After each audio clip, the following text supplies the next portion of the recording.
सोमवार हा दिवस भगवान शिवाला समर्पित असतो। या दिवशी आपण सोमवारी ओम नमः शिवाय या मंत्राचा जप करावा, शिवचालीसाचे पठण करावे, शिव मंदिरात जाऊन एक धूप दीप जाळून आपल्या मनातल्या शिवाला सांगायच्या, म्हणजे भगवान शिव आपल्यावर प्रसन्न होतात आणि त्याशिवाय आपल्यावर 33 कोटी देवी देवतांचा आशीर्वाद राहतो। मंगळवार हा कुलदेवतेचा राहतो। मंगळवारी 108 वेळा ओम ऐं ऐं क्लीं चामुंडाय उच्चे नमा या मंत्राचा जप करावा।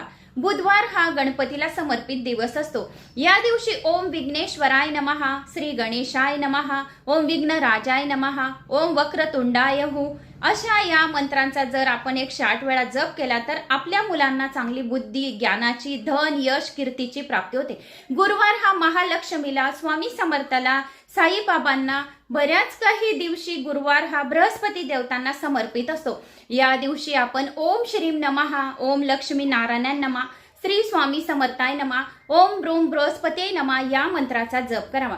शुक्रवार हा महालक्ष्मीला, वैभवलक्ष्मी मातेला, संतोषी मातेला, बालाजी महाराजांना, व्यंकटेशांना समर्पित असतो। या दिवशी आपण ओम संतोषी माताय नमः या मंत्राचा जप करू शकतो। ओम वैभव लक्ष्मी माताय नमः या मंत्राचा जप करू शकतो। या दिवशी ओम व्यंकटेश्वराय नमः या मंत्राचा 108 वेळा जप करू शकतो। शनिवार हा शनी देवतेला आणि बजरंगबलीला समर्पित असतो। या दिवशी ओम शम शनेश्वराय नमः या मंत्राचा जप करू शकतो।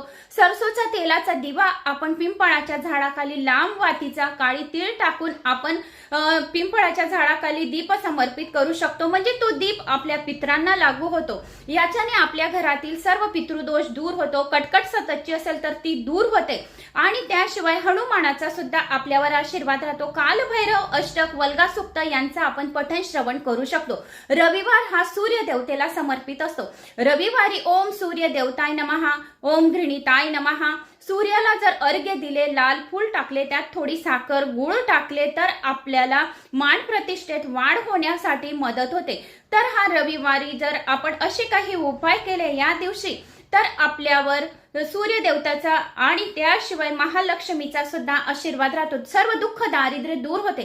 तर असे 7 दिवस आपण सर्व काही देवांना समर्पित आहे। तर ज्या दिवशी ज्या देवतेचे आव्हान केले तर आपल्यावर महालक्ष्मीची कृपा प्राप्त होते, दुःख दारिद्र्य दूर होते आणि त्याशिवाय मान प्रतिष्ठेत वाढ होतो। आवडल्यास लाईक, शेअर, सबस्क्राईब करा। श्री स्वामी समर्थ।